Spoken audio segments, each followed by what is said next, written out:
Olá, sejam bem-vindos a mais uma leitura do Evangelho no Lar. Eu sou Camila Sanches, a sua corretora de lares. Por favor, separe um copo de água para cada pessoa que desejar receber a água fluidificada. E se você tiver algum animal de estimação, faça a limpeza das vasilhas e coloque água nova. Vamos iniciar com a oração de abertura. Rogamos ao Senhor Deus Onipotente que envie bons espíritos para nos assistir, que afaste os que poderiam nos induzir em erro e que nos conceda a luz necessária para distinguir a verdade da impostura. Afasta também os espíritos maldosos, encarnados ou desencarnados, que poderiam tentar lançar a desunião entre nós e nos desviar da caridade e do amor ao próximo. Se alguns procurarem introduzir-se aqui, faz que não encontrem acesso no coração de nenhum de nós. Bons espíritos que se dignam a vir nos instruir, nos tornem dóceis a seus conselhos. Nos livrem de todo pensamento de egoísmo, orgulho, inveja e ciúme. Nos inspirem compaixão e benevolência para com os nossos semelhantes, presentes ou ausentes, amigos ou inimigos. Façam que, finalmente, pelos sentimentos de que fomos animados, reconheçamos sua benéfica influência. Deem aos médios que escolheram para nos transmitir seus ensinamentos a consciência da santidade do mandato que lhe és confiado e da gravidade do ato que vão realizar, a fim de que o façam com o fervor e o recolhimento necessários. Se na reunião houvesse pessoas que a ela tenham vindo atraídas por outros sentimentos que não os do bem, abram seus olhos à luz e perdoem-nos, como nós perdoamos se vierem com más intenções. Pedimos especialmente ao espírito de André Luiz, nosso guia espiritual, que nos assista e que vele por nós. A leitura de hoje do Evangelho segundo o Espiritismo de Allan Kardec é do capítulo 15, Fora da caridade não há salvação. O que é necessário para se salvar? Parábola do bom samaritano, itens 1 a 3.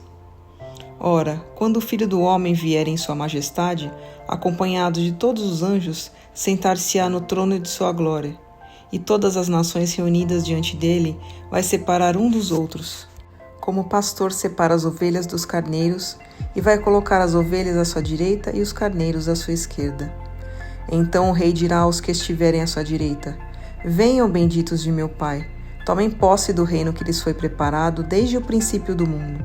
Pois tive fome e me deram de comer, tive sede e me deram de beber, tive necessidade de um teto e me abrigaram, estive nu e me vestiram, estive doente e me visitaram, estive preso e foram me ver. Então os justos lhe perguntarão: Senhor, quando foi que te vimos com fome e te demos de comer, ou com sede e te demos de beber? Quando foi que te vimos sem teto e te abrigamos, ou despido e te vestimos? E quando foi que te vimos doente ou preso e fomos te visitar?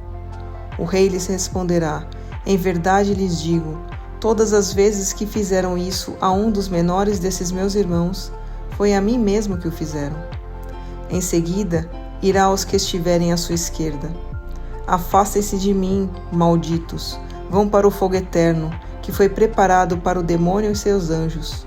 Pois tive fome e não me deram de comer, tive sede e não me deram de beber, precisei de teto e não me abrigaram, estive sem roupa e não me vestiram, estive doente e no cárcere e não me visitaram.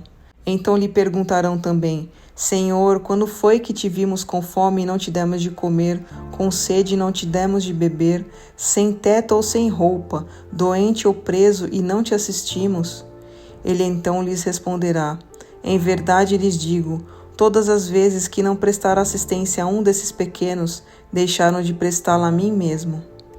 E então estes irão para o suplício eterno, e os justos para a vida eterna.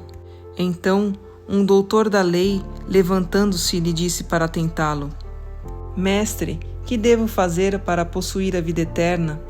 Jesus lhe respondeu: O que está escrito na lei? O que lês nela?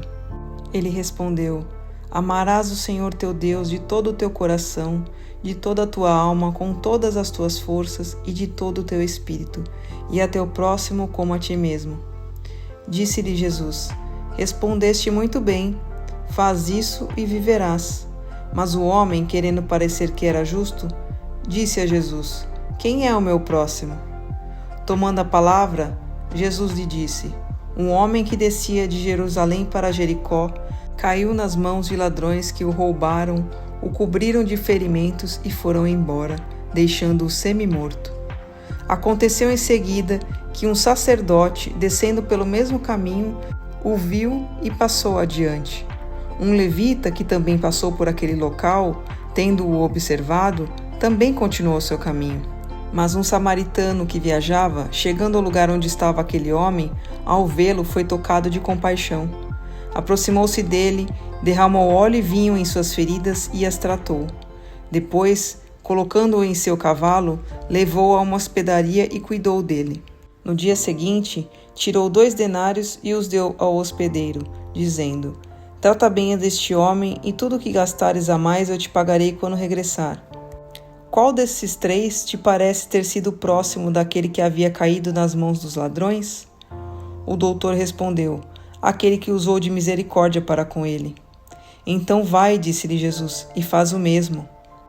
Toda a moral de Jesus se resume na caridade e na humildade, isto é, nas 2 virtudes contrárias ao egoísmo e ao orgulho. Em todos os seus ensinamentos, mostra essas 2 virtudes como o caminho da eterna felicidade. Bem-aventurados, disse ele, os pobres de espírito, isto é, os humildes, porque deles é o reino dos céus. Bem-aventurados aqueles que têm coração puro. Bem-aventurados aqueles que são afáveis e pacíficos. Bem-aventurados aqueles que são misericordiosos. Amem o seu próximo como a vocês mesmos. Façam aos outros o que gostariam que fizessem a vocês. Amem seus inimigos, perdoem as ofensas, se quiserem ser perdoados. Façam o bem sem ostentação. Julguem-se a si mesmos antes de julgar os outros. Humildade e caridade, aí está o que não cessa de recomendar e do que ele próprio dá o exemplo. Orgulho e egoísmo, aí está o que não se cansa de combater, mas não se limita a recomendar a caridade. Ele a coloca claramente e em termos explícitos como condição absoluta da felicidade futura. No quadro que Jesus dá do juízo final, deve-se, como em muitas outras coisas, separar o que é apenas figura, alegoria. Homens como aqueles a quem falava, ainda incapazes de compreender as questões puramente espirituais, tinha de apresentar imagens materiais chocantes e apropriadas a impressionar.